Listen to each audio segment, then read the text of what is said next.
আসসালামু আলাইকুম।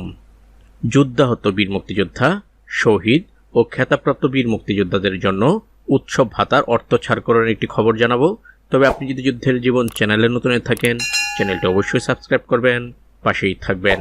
মুক্তিযুদ্ধ বিষয়ক মন্ত্রণালয়ের 2025-26 অর্থ বছরের সংশোধিত বাজেটে যুদ্ধাহত বীর মুক্তিযোদ্ধা, শহীদ বীর মুক্তিযোদ্ধা এবং খেতাবপ্রাপ্ত বীর মুক্তিযোদ্ধাদের জন্য বরাদ্দকৃত অর্থ হতে উৎসব ভাতা, ঈদুল আজহারের উৎসব ভাতার অর্থ ছাড়করণ করা হয়েছে।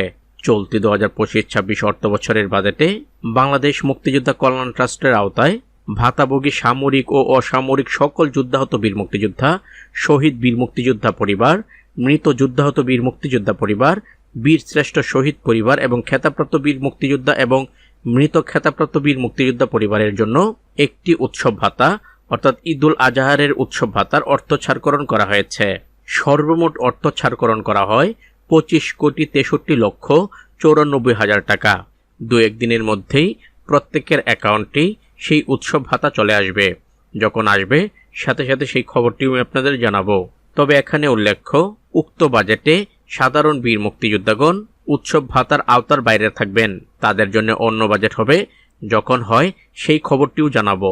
তো ততক্ষণ পর্যন্ত সবাই ভালো থাকবেন, সুস্থ থাকবেন। আল্লাহ হাফেজ।